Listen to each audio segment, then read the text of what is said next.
We are discussing the numericals of chapter number 5 oscillations of 12th science of Maharashtra board, and in today's lecture we are discussing type number 3, that is problems on equation of linear SHM. म्हणजे तुम्हाला linear SHMचं equation दिलेलं असेल आणि त्या इक्वेशनवरनं तुम्हाला displacement phase अशा वेगवेगळ्या value शोधायच्या आहेत. मग आता इक्वेशन ऑफ लिनियर SHMच्या संदर्भात फॉर्म्युले आपल्याला जी माहिती आहेत ते या प्रकारे general formula x = a sin omega T plus phi किंवा x = a cos omega T plus phi. Sine फॉर्मॅटमध्ये पण असतं इक्वेशन किंवा कॉसच्या फॉर्मॅटमध्ये पण असतं. आता इथे ए म्हणजे त्या SHMची ॲम्प्लिट्यूड, ओमेगा म्हणजे अँग्युलर वेलॉसिटी आणि फाय म्हणजे इनिशियल फेज किंवा त्यालाच फेज कॉन्स्टंट म्हणतात किंवा त्यालाच इपोक ऑफ SHM पण म्हणतात या फायला. ठीक आहे. आणि ओमेगा टी प्लस फाय म्हणजे या SHMचा टोटल फेज. हे ब्रॅकेट म्हणजेच टोटल फेज. ओके. ए म्हणजे amplitude of linear SHM, omega म्हणजेच 2πn म्हणजेच 2π upon capital T, omega T plus phi म्हणजेच टोटल फेज ऑफ SHM आणि फाय म्हणजेच इनिशियल फेज और फेज कॉन्स्टंट और इपोक. ठीक आहे. आता या टॉपिकवरचे एक्झाम्पल्स व्यवस्थित लक्षात ठेवा. तुम्हाला जे इक्वेशन दिलेलं असेल त्या इक्वेशनला आपल्याला सॉल्व करायचं आहे आणि त्याच्यावरून तुम्हाला डिस्प्लेसमेंट पण शोधायचं आहे आणि अजून काय ज्या ज्या व्हॅल्यूज पाहिजे असतील ते आपण शोधतोय. The first example is taken from March 2007 exam, and the example is the equation of particle performing SHM is given by x = 8 sin 5 pi t plus pi by 3 in centimeter. हे equation आता सेंटीमीटरमध्ये आहे म्हणजे CGS मध्ये आहे. Determine the displacement and phase angle at t = 2 second. तर 2 second या टाईमला हे डिस्प्लेसमेंट म्हणजे एक्सची व्हॅल्यू किती असेल ते आपल्याला शोधायचं आहे आणि हा फेज अँगल किती असेल ते आपल्याला शोधायचं आहे. सो जेव्हा इक्वेशन दिलेलं असेल तेव्हा इक्वेशन डायरेक्ट लिहायचं आणि त्याला सॉल्व करणं सुरू करायचं. So the equation is 8 sin 5 pi t plus pi by 3. बरोबर आहे. The displacement at t = 2 second म्हणजे टीची किंमत 2 टाका. सो 8 sin 5 pi टीची व्हॅल्यू 2 प्लेस केली आपण plus pi by 3. So it is 10 pi plus pi by 3. मग हे झाले 10 pi प्लस pi by 3 होतात 31 pi by 3. Okay. 31 pi by 3 म्हणजेच 10.33 pi म्हणजेच 10 पाय प्लस 0.33 पाय असं आपल्याला लिहिता येतं. ठीक आहे. आता व्यवस्थित लक्ष ठेवा. मॅथमॅटिकल ज्यांचं मॅथमॅटिक्स आहे त्यांना इझी आहे, पण ज्यांनी मॅथमॅटिक्स सोडलं आहे त्यांच्यासाठी आता हे आहे साईन 10 पाय प्लस 0.33 पाय. आता साईन 10 पाय, आता 10 हा जो नंबर आहे हा 2चा मल्टिप्लायर आहे की नाही. म्हणजे याला मला असं लिहिता येतं, याला साईन 2n पाय प्लस थिटा. साईन 10 पाय प्लस 0.33 पाय म्हणजेच काय, हा 2n टाइम्स पाय आहे प्लस हा थिटा, याला थिटा म्हटलं मी. जर साईन 2n पाय प्लस थिटा असं जर असेल तर याच्याऐवजी आपल्याला साईन थिटा लिहिता येतं. म्हणून मग मी या अँगलच्या ऐवजी मी अँगल लिहिला फक्त 0.33 पाय हा थिटा. सो 8 साईन 0.33 पाय किंवा 3 रिकरिंग आहे. सो 8 साईन 0.33 पायची व्हॅल्यू 180 घेतली. पाय इज अँगल 180 असते त्याची व्हॅल्यू. सो 180 × 0.333 म्हणजे 60 आणि साईन 60ची व्हॅल्यू आहे 0.8660.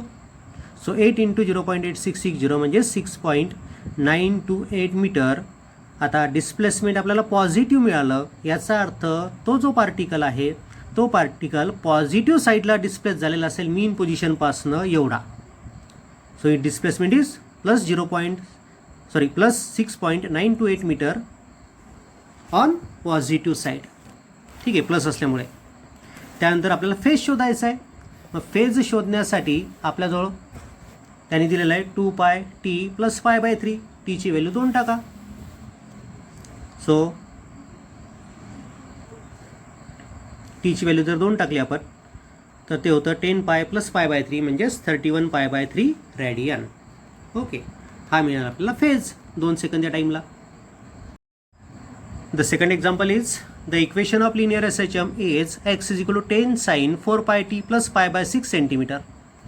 Write down the values of amplitude, period, phase constant and also find the phase angle 1/24 second after the start. म्हणजे या टाईमला हा फेज अँगल किती असेल ते आपल्याला शोधायचं आहे. आणि अजून काय शोधायचं आहे, write down the values of amplitude. Amplitude किती आहे ते लिहायचं आहे, पिरियड किती आहे ते लिहायचं आहे, फेज कॉन्स्टंट किती आहे, फेज कॉन्स्टंट म्हणजेच इनिशियल फेज किती आहे ते आपल्याला लिहायचं आहे. मग ठीक आहे, इक्वेशन दिलेलं ते इक्वेशन दिलेलं आपण लिहून घेऊया पहिले. So the equation of SHM is x is 10 sin 4πt plus 5/6 centimetre. याला स्टँडर्ड फॉर्मशी कम्पेअर करा. Comparing it with x is a sin ω_t plus 5. याच्याशी जर मी तुलना केली तर मला काय दिसतं, a ची व्हॅल्यू दिसते 10 म्हणजे ॲम्प्लिट्यूड आहे 10. CGS मधलं इक्वेशन आहे त्यामुळे 10 सेंटीमीटर. त्यानंतर ओमेगाची व्हॅल्यू आहे 4π. ओमेगा म्हणजे अँग्युलर फ्रिक्वेन्सी, ती मिळाली आपल्याला 4π. आणि ओमेगावरनं आपल्याला टाईम पिरियड आणि फ्रिक्वेन्सी पण काढता येते.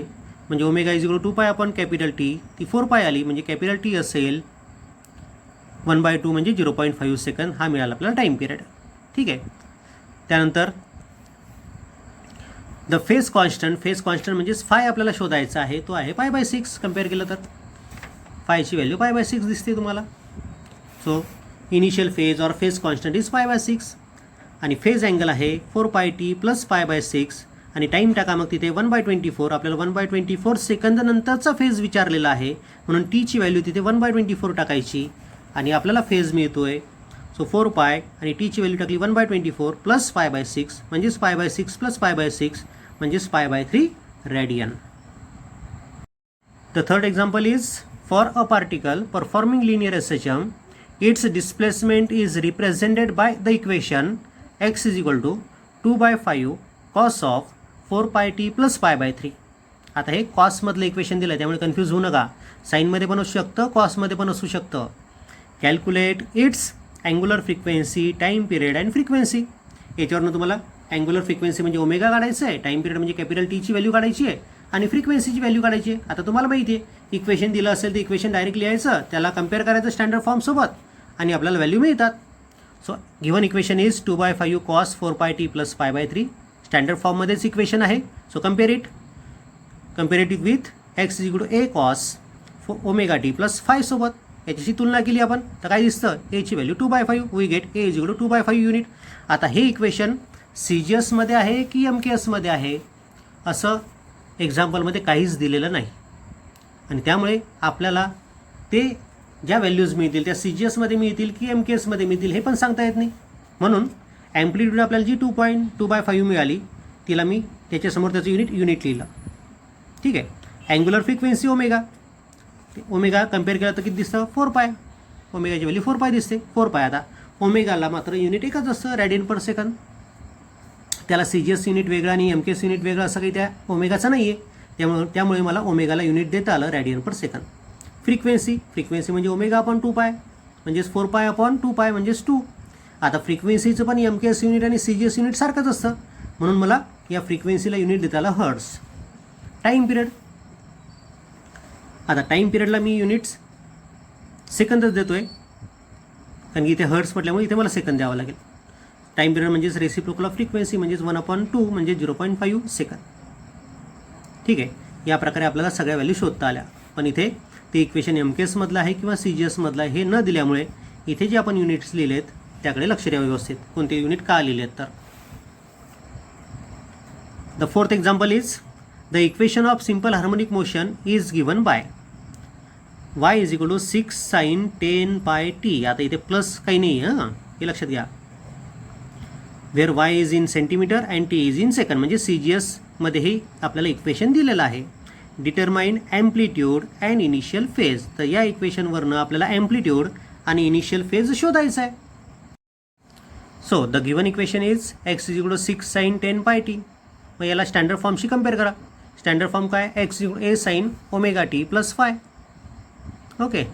कम्पेअर जर केला आपण तर वी गेट a म्हणजेच ॲम्प्लिट्यूड किती दिसते 6 सेंटीमीटर. CGS मधलं इक्वेशन आहे. ओमेगा म्हणजे अँग्युलर फ्रिक्वेन्सी, ओमेगा किती दिसते, ω_t आहे नाही म्हणजे 10π. Omega is 10π radian per second. Initial phase, आता इथे 10πt प्लस काही नाही आहे, इथे ω_t प्लस 5 आहे. मग तुलना केली तर 5ची व्हॅल्यू किती आहे, 0. सो इनिशियल फेज इज 0 म्हणजे तो जो पार्टिकल आहे तो पार्टिकल त्याच्या मीन पोझिशनपासूनच स्टार्ट होतोय असा त्याचा अर्थ. इनिशियल फेज 0 म्हणजे पार्टिकल मीन पोझिशनपासून स्टार्ट होईल. इनिशियल फेज π/2 म्हणजे पार्टिकल एक्स्ट्रीम पोझिशनपासून स्टार्ट होईल. ठीक आहे. आणि टोटल फेज पण शोधू आपण ω_t प्लस 5. तर ω_t प्लस 5 आहे टोटल फेज 10πt. ठीक आहे. हे होतं चौथा एक्झाम्पल नंबर 5. काय दिलं पहा, the displacement of particle in linear S H M is x is equal to 0.2 sine pi T plus pi by 2. If the quantities are in SI unit, determine displacement, velocity and phase all at time t is equal to 2 second. 2 सेकंदाला त्या पार्टिकलचं displacement किती असेल, त्या पार्टिकलची velocity किती असेल आणि त्याचा phase किती असेल, हे तिन्ही व्हॅल्यू आपल्याला शोधायचे आहेत. मग ठीक आहे, लिहा ते दिलेलं equation. The given equation is x 0.2 sine pi T plus pi by 2. Comparing it with, त्याची तुलना करा कोणाशी, स्टँडर्ड फॉर्मसोबत. स्टँडर्ड फॉर्म कोणता घेसाल, x is equal to A sine omega T plus phi, हा स्टँडर्ड फॉर्म घेतला आपण. कम्पेअर केलं तर आपल्याला दिसते ॲम्प्लिट्यूड किती दिसते, 0.2. So amplitude 0.2 metre. SI सिस्टीममध्ये इक्वेशन आहे त्यामुळे मीटरमध्ये.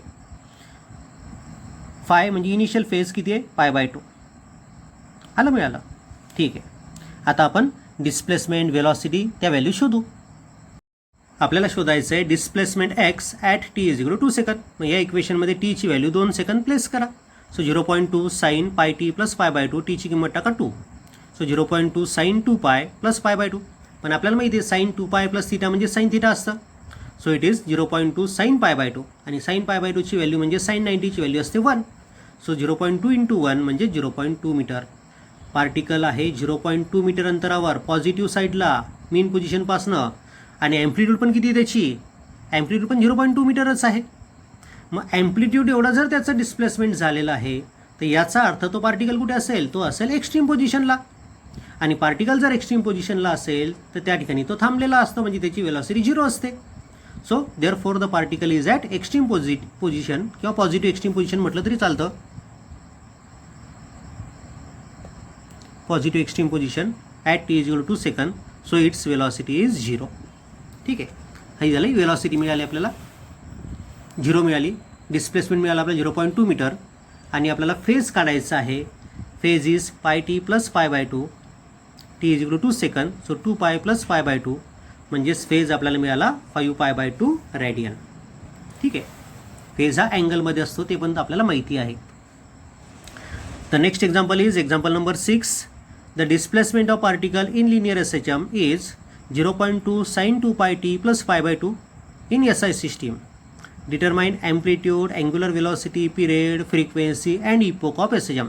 म्हणजे या इक्वेशनवरनं या व्हॅल्यूज काढायच्यात. सरळ सरळ दिलेलं इक्वेशन लिहायचं, त्याची तुलना करायची स्टँडर्ड फॉर्मसोबत आणि कंपॅरिझन केल्यानंतर आपल्याला व्हॅल्यूज मिळतात. So the given equation is x is equal to 0.2 sine 2 pi T plus pi by 2. Comparing it with x is equal to A sine omega T plus phi. त्याच्याशी आपण तुलना करतोय. Comparison केलं तर काय दिसतं, एची व्हॅल्यू दिसते 0.2, ओमेगाची व्हॅल्यू दिसते 2 पाय आणि फाय दिसतं पाय बाय 2. आपल्याला आन्सर्स मिळाले. Therefore amplitude is equal to A is equal to 0.2 metre. Angular velocity is equal to omega is equal to 2 पाय रेडियन पर सेकंद. पिरियड म्हणजेच टी म्हणजेच 2 पाय अपॉन ओमेगा म्हणजेच 2 पाय अपॉन 2 पाय म्हणजेच 1 second. आणि frequency म्हणजेच reciprocal of time period म्हणजे n is equal to 1 upon capital T. आणि 1 अपॉन कॅपिटल टी आहे 1 सेकंद. सो 1 अपॉन 1 म्हणजेच 1 hertz. Frequency 1 hertz, time period 1 second. Omega 2 पाय रेडियन पर सेकंद आणि amplitude 0.2 metre. Epoch of SHM means initial phase म्हणजेच phi आणि तो दिसतोय पाय बाय 2 रेडियन. ठीक आहे, अशा प्रकारे तुम्हाला इक्वेशन दिलेलं असेल तर त्याच्यावरनं वेगवेगळ्या व्हॅल्यू शोधता येतात. एक तुम्हाला होमवर्कसाठी एक्झाम्पल देतोय, तुम्ही सोडवा. त्याचे आन्सर मी इथे लिहून दिलेत, हेच आन्सर मिळतात तर बघा, चेक करा. काय दिलं इक्वेशन, काय दिलं example. The displacement of an oscillating particle is x is equal to 0.5 sine 6 pi T plus pi by 6. SI सिस्टीममध्ये हे इक्वेशन दिलेलं आहे, म्हणजे सगळ्या व्हॅल्यू SI मधल्या आहेत. Find amplitude, angular velocity, frequency and epoch of SHM. तर या इक्वेशनमधलं या व्हॅल्यू शोधा. ठीक आहे, शोधता येतील, करा प्रयत्न.